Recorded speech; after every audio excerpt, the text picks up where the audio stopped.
They see my disability, I see my ability. They call me disabled, I call myself differently abled. There are some incidents that happen in your life. Those incidents break you, deform you, but they mold you into the best version of you. And the same thing happened to me. I was 18 years old when I got married. My father wanted me to get married. And all I said was, if that makes you happy, I'll say yes. And of course, it was never a happy marriage.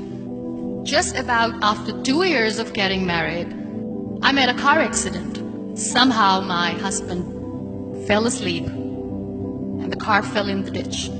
He managed to jump out, saved himself. I'm happy for him. But I stayed inside the car and I sustained a lot of injuries. The list is a bit long, don't get scared. The wrist was fractured. Shoulder bone and collarbone were fractured.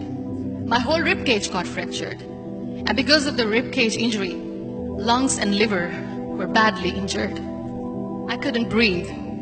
I lost urinary bowel control. That's why I have to wear the bag wherever I go. 3 vertebrae of my backbone were completely crushed, and I got paralyzed for the rest of my life. I finally ended up in a hospital where I stayed for 2.5 months. I underwent multiple surgeries. One day, doctor came to me and he said, well, I heard that you wanted to be an artist, but you ended up being a housewife. I have a bad news for you. You won't be able to paint again because your wrist and your arm are so deformed, you won't be able to hold a pen again. Next day, doctor came to me and said, your spine injury is so bad, you won't be able to walk again. Because of your spine injury and the fixation that you have in your back, you won't be able to give birth to a child again. That day, I was devastated. I asked my mother, why me? And that is where I started to question my existence. Why am I even alive? And that is where I realized that the words have the power to heal the soul. My mother said to me, this too shall pass. God has a greater plan for you. I don't know what it is, but He surely has. And in all that distress and grief, somehow or the other, those words were so magical that they kept me going. One day I asked my brothers, I know I have a deformed hand, but I'm tired of looking at these white walls in the hospital and wearing these white scrubs. I'm getting tired of this. I want to add more colors to my life. I want to do something. Bring me some colors. Bring me some small canvas. I want to paint. So the very first painting I made was on my deathbed, where I painted for the very first time. It was not just an art piece or just my passion. It was my therapy. And then I was discharged and I went back home. And I went back home and I realized that I have developed a lot of pressure ulcers on my back and on my hip bone. I was unable to sit. There were a lot of infections in my body, a lot of allergies. So doctors wanted me to lie down on the bed straight for not 6 months, for not 1 year, for 2 years. I was bedridden, confined in that one room, looking outside the window, listening to the birds chirping, and thinking maybe there will be a time when we'll be going out with the family and enjoying the nature. That was the time where I realized how lucky people are. That is the time where I realized that the day I'm going to sit, I'm going to share this pain with everyone to make them realize how blessed they are, and they don't even consider them lucky. That day I decided that I'm going to fight my fears. We all have fears.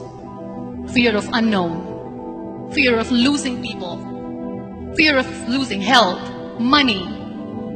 We want to excel in career, we want to become famous, we want to get money. We are scared all the time. So I wrote down one by one all those fears. And I decided that I'm going to overcome these fears one at a time. You know what was my biggest fear?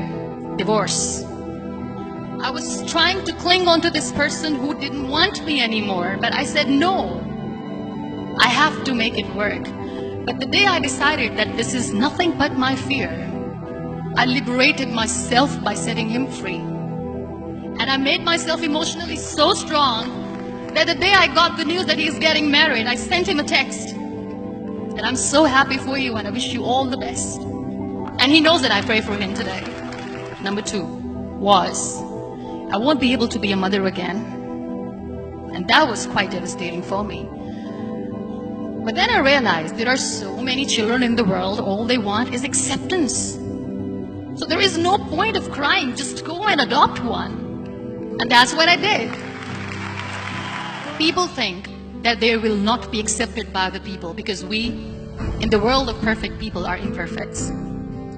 So I decided that instead of starting an NGO for disability awareness, which I know will not help anyone, I started to appear more in public.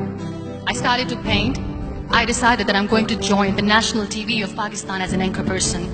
And I've been doing a lot of shows for the last 3 years.